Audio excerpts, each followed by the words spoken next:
ফিলিংসটা অনেক ওভারওয়েলম লাগতেছে নিজের কাছে। মানে জিনিসটা কাইন্ড অফ আনএক্সপেক্টেড ছিল। মানে এক্সপেক্ট করছিলাম শুরুর দিকে থাকবো, কিন্তু ফার্স্ট হবো যে ওইটা কখনো চিন্তা করি নাই সেভাবে। তো জিনিসটা অনেক খুশি লাগতেছে, অনেক মানে বাধা বিপত্তি অতিক্রম করে এই দূর পর্যন্ত আসছি। বাসার সবাই খুশি, আমি অনেক খুশি, আলহামদুলিল্লাহ।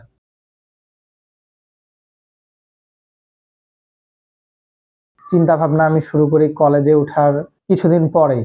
কলেজে ওঠার কিছুদিন আগে থেকে পড়াশোনা শুরু করি। এরপর থেকে মানে গোল সেট করার কথাটা চিন্তা করি যে আসলে লাইফে গোলটা কোন দিকে ডাইভার্ট করা যায়। এরপর যখন দেখলাম যে মানে অ্যানালিটিক্যাল প্রবলেমে মানে একটু ইন্টারেস্ট বেশি আমার, তখন আমি ইঞ্জিনিয়ারিংটাই সিলেক্ট করছি এখানে পড়ার জন্য।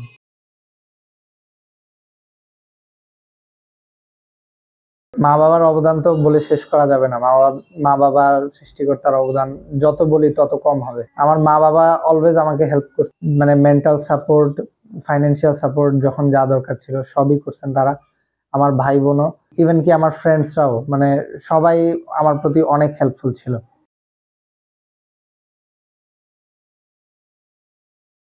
আপনার যদি বেসিক জিনিস যেমন নামাজ কালাম, এরপর বাকি খাওয়া দাওয়া, এইসব কাজ যদি বাদ দিই, তাহলে সকালে যখন এত বেশি তাড়াতাড়ি উঠতাম না, মডারেটলি আগে উঠতাম।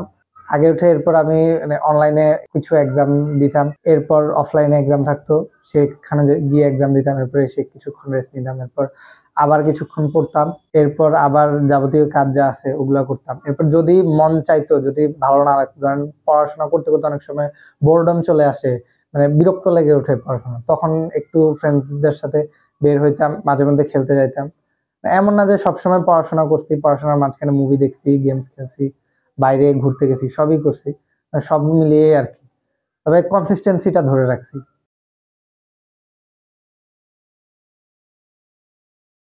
আগ্রহ আসলে আমার ট্রাভেলিং এ আগ্রহ আছে অনেক, রাইটিং এ কিছুটা আগ্রহ আছে, যদিও এখনো অত বেশি কিছু মানে রাইটিং এ শুরু করি নাই।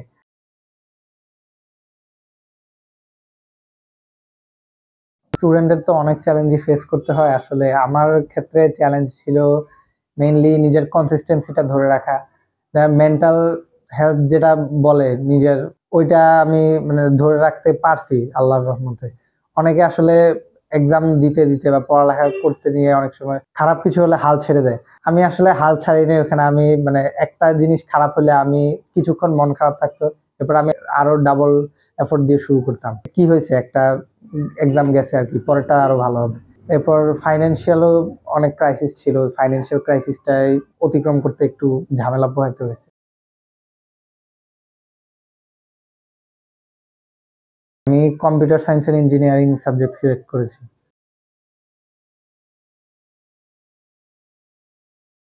পরামর্শ একটাই যে মানে হাল ছেড়ে দেওয়া যাবে না, হাল ছেড়ে দিলেই তো শেষ। কনসিস্টেন্সিটা ধরে রাখতে হবে, এক্সাম যেমন হোক, রেজাল্ট যেমনই হোক, মানে হার মানা যাবে না। আশেপাশে মানুষ অনেক কিছুই বলবে, ইভেন কি আমি নিজে অনেক কথা শুনছি আমার কিছু রেজাল্ট খারাপ হওয়াতে। আমি নিজেও অনেকের থেকে শুনছি যে মানে পারবা না, এই না সেই না, অনেক কথা শুনছি, কিন্তু এগুলো আসলে কানে দেওয়া উচিত না। যে যাই বলুক, নিজেরটা বেস্ট দেওয়ার চেষ্টা করতে হবে, and in the end result যেটাই আসুক ওইটা নিয়েই সন্তুষ্ট থাকা উচিত। আর মেইন কথা হচ্ছে কনসিস্টেন্সিটা ধরে রাখা, পড়ালেখা কখনো গ্যাপ না দেওয়া। নট নেসেসারিলি যে একটানা সারাদিন পড়ালেখা করতে হবে, কম পড়ুক কিন্তু কনসিস্টেন্সিটা ধরে রাখুক, মানে একটানা প্রত্যেক দিন পড়ুক। বুয়েট অ্যাডমিশনে একটা অনেক বড় সুবিধা হচ্ছে আগে সিলেবাস শেষ করা। সিলেবাস যদি আগে শেষ করে রাখে, তাহলে পরে রিভাইজ দেওয়া, অনেকবার রিভাইজ দেওয়ার সুযোগ পাওয়া যায়। আমার ক্ষেত্রে হয়েছিল কি, আমি সবাই যখন অনলাইন অফলাইনে দৌড়াদৌড়ি করতেছিলাম, আমি চিন্তা করছি যে আমি সিলেবাসটা আগে শেষ করে রাখবো, যে যাই বলুক। তা আমি ফার্স্ট ইয়ারে থাকতে, মানে আমি সবচেয়ে বেশি পড়াশোনা করছি আমি ফার্স্ট ইয়ারে থাকতে। আমার স্ট্র্যাটেজিটা ছিল যে আমি কলেজ লাইফে সব শেষ করে রাখবো, অ্যাডমিশন এসে যাতে আমার কোনো প্রেশার না পড়ে। ওইভাবেই আগাইছি। অ্যান্ড কলেজ লাইফে আমি ফার্স্ট ইয়ারে থাকতে মোটামুটি আমার মানে inter first year second year দুটোটার সিলেবাস অলমোস্ট শেষ হয়ে গেছে। কিছু হালকা খুচরা টপিক বাদ ছিল, ওগুলো আমি সেকেন্ড ইয়ারে উঠে কভার দিছি। ফার্স্ট ইয়ারে থাকতে যেহেতু সিলেবাস আমি মোটামুটি শেষ করে ফেলছিলাম, সেকেন্ড ইয়ার প্লাস অ্যাডমিশন পুরাটা টাইম আমি রিভাইজ দেওয়ার সুযোগ পাইছি। যদি একদম টাইম টু টাইম, মানে ধরেন এইচএসসি পরীক্ষা 1-2 মাস পর, তো যদি আমি এইচএসসি পরীক্ষার 1 মাস বা 2 মাস আগে সিলেবাস শেষ করি, তাহলে সমস্যা হচ্ছে কি আমি ম্যাটেরিয়াল সলভ করার টাইম কম পাবো। আমার কাছে যে সীমিত মানে পড়াটা আমি পড়ছি ওইটার ভিতরে আমাকে আবদ্ধ থাকতে হবে। কিন্তু আগে সিলেবাস শেষ করলে একটা সুবিধা কি, ধরেন প্রথমবার যদি সিলেবাসটা একটা চ্যাপ্টার শেষ করি তাহলে ওখানে যদি কিছু ল্যাকিংস থাকে, আমি যদি সেকেন্ড বার রিভাইজ দিই আমার টাইম কম লাগবে, প্লাস ওই ল্যাকিংস গুলো একটু একটু ফিল আপ হবে, থার্ড বার রিভাইজ দিলে আরো ফিল আপ হবে। এরকম যদি কয়েকবার রিভাইজ দিই তাহলে দেখা যাবে ইন্ডিয়ান কোনো ল্যাকিংস থাকতেছে না, মানে বইয়ে এমন কোনো টপিক থাকতেছে না যেটা আগে পড়া হয় নাই বা কনসেপ্টটা আমি জানি না। আমি ওই নিয়মে ফলো করতাম। ফার্স্ট ইয়ারে থাকতে আমি মোটামুটি সিলেবাস শেষ করছি, and second year and admission time পুরাটা আমি রিভাইসের উপর রাখছি, মানে যত কোচিং বা অনলাইনে যত ম্যাটেরিয়ালস পাওয়া যায় সবগুলো আমি সলভ করার ট্রাই করছি, নট বিদেশি ম্যাটেরিয়ালস, দেশের সবকিছু।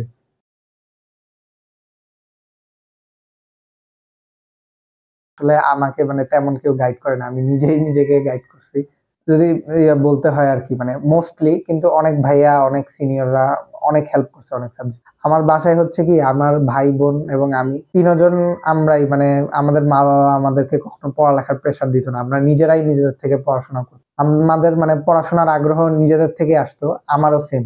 আমি যখন ইন্টারে উঠছি তখন সবাই মানে বলা শুরু করছে যে 16 ঘন্টা 20 ঘন্টা না পড়লে কিছু হবে না, মানে পড়তেই হবে পড়তেই হবে। তো আমি তখন কলেজে ফার্স্ট উঠে ঘাবড়ে যাই। তো তখন আমি চিন্তা করি যে না, আমার তো পড়াই লাগবে, না পড়লে তো আমি বিপদে পড়বো। তখন থেকে আমি মানে একটানা পড়া শুরু করি। তখন থেকে সিলেবাস শেষ করার প্ল্যানটা আমার আসতে থাকে মাথায়।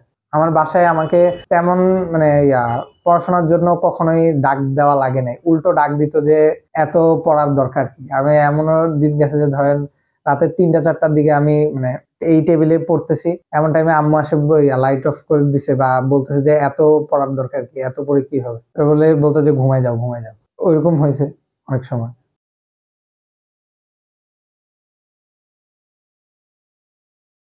সোর্স মানে কলেজ লাইফে ছিল না তেমন। আমি বিভিন্ন কোচিং সেন্টারে এক্সাম দিতাম, যেখানে ওখানে প্রাইজ মানি পাওয়া যেত। ওই প্রাইজ মানি গুলা দিয়ে আমি পকেট মানি চালাইতাম নিজের। আচ্ছা, ওইখান থেকে মেইনলি আমার পকেট মানিটা আসতো, মানে নট অলওয়েজ, সব সময় পাইতাম না, তবে ধরেন মাসে 2 মাসে একটা মিডিয়াম অ্যামাউন্ট পাইতাম, ওইখানে আমার পকেট মানি চলতো অনেক। আর আমি একটু কম খরচ করি কাইন্ড অফ, এই জন্য আমার অল্প টাকায় অনেক বেশি দিন চলে যাইতো। আর মানে একটা বদ্ধমূল ধারণা অনেকের হয়ে গেছে যে সায়েন্সে পড়লে অনেক বেশি কস্টলি, ফিস প্লাস বুকস সবকিছু মিলায়। আসলে এই ধারণাটা এতটাও মানে পুরাপুরি কারেক্ট না, আবার পুরাপুরি রঙও না। যদি কারেক্ট ম্যাটেরিয়ালস ইউজ করে, কিন্তু যদি সে যদি সেলফ ডিপেন্ডেন্ট হয়, মানে নিজের পড়ার ইচ্ছা থাকে, নিজের ডেডিকেশন থাকে, তাহলে তার মানে একদম বলতে গেলে খুবই কম কষ্ট লাগবে। কারণ এমন কিছুই আমার মনে হয় না যে সোশ্যাল মিডিয়াতে বা ইউটিউবে বা গুগলে মানে এমন কোনো জিনিস নাই যেটা সে ইয়াতে পাবে, মানে এমন কোন জিনিস নেই যেটা সে কোনো পেইড কোর্সে পাবে না।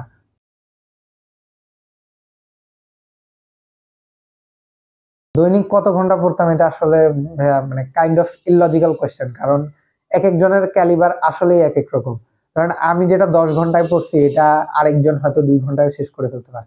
মেইনলি কত ঘন্টা পড়ছি ওইটা ফ্যাক্ট না, ফ্যাক্ট হচ্ছে আমি নিজের গোলটা ফিল আপ করতে পারছি কিনা। আমার কাজ হবে যে প্রত্যেকদিন আমি একটা মানে প্রত্যেকটা সাবজেক্টের, অথবা যদি একটাই সাবজেক্ট পড়ি ওই সাবজেক্টের একটা নির্দিষ্ট গোল সেট করা এবং ওই গোলটা আমি ফিল আপ করার ট্রাই করা। ওইটাতে যদি আমার 2 ঘন্টা লাগে 2 ঘন্টা, যদি 10 ঘন্টা লাগে 10 ঘন্টা, মেন কথা হচ্ছে ওই গোলটা ফিল আপ করা। এই জন্য আমি মানে কখনো ঘড়ি ধরে পড়ি নাই, আমি একটা গোল সেট করতাম যে আজকে এই এই টপিক শেষ করব, এই এই চ্যাপ্টার আজকে শেষ করব। ওখানে যদি আমার 3-4 ঘন্টা লাগতো আমি 3-4 ঘন্টা পড়ে উঠে যেতাম, ওই দিন আর কোনো পড়ালেখাই করতাম না। আর যদি আমার ওই দিন 10-12 ঘন্টা পড়া লাগতো তাহলে 10-12 ঘন্টা পড়তাম। একটা বলতেই হয় তাহলে আমি বলবো 6 to 7 আওয়ার্স। মানে যদি প্রত্যেক দিনের কথা আমি চিন্তা করি তাহলে 6 to 7 আওয়ার্স মাস্ট।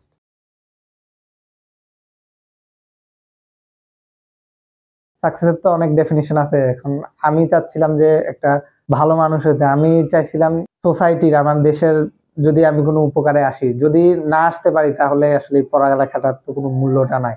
আমি সেটাই চাইছিলাম যে বড় হয়ে কোনো ভালো কাজ করব, যে দেশের জন্য কিছু করব, যে সেক্টরে আছি ওই সেক্টরেই ডেভেলপমেন্ট আনার ট্রাই করব।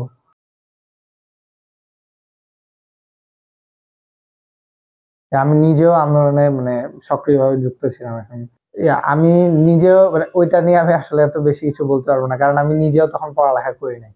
কারণ যখন এই জুলাই রিভোল্ট শুরু হয়েছে তখন আমাদের এইচএসসি মেবি স্থগিত ছিল, এবং পরের এক্সাম গুলা কি আদৌ হবে কিনা ওইটা আনসার্টেন ছিল না, বলা হয় নাই সব। তো পড়ালেখা কাইন্ড অফ অফ করে দিছিলাম তখন। আন্দোলনে যাইতাম মানে রিস্ক নিয়ে, লাইফ রিস্ক নিয়ে আর কি।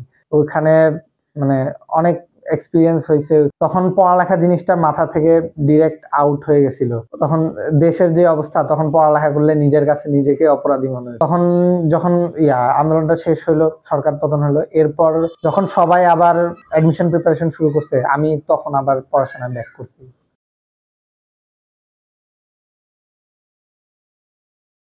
আমি আসলে প্রথমে মানে 2-3 মিনিট আমি নিজে শিওর মানে বিশ্বাস হওয়ার জন্য 2-3 মিনিট আমি নিজে কয়েকবার রিচেক দিছি যে আসলেই কি এক কিনা।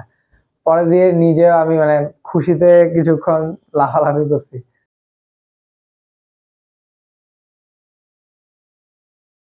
সবাই তো মানে মহা খুশি আসলে। আমার ফ্যামিলি মানে আমি যেহেতু মিডল ক্লাস ফ্যামিলি, আমাদের ফ্যামিলিতে এরকম সাকসেস আসলে এর আগে কখনোই নাই। মানে এরকম ন্যাশনাল রেকগনিশনের কোনো বিষয় আমি এই প্রথম।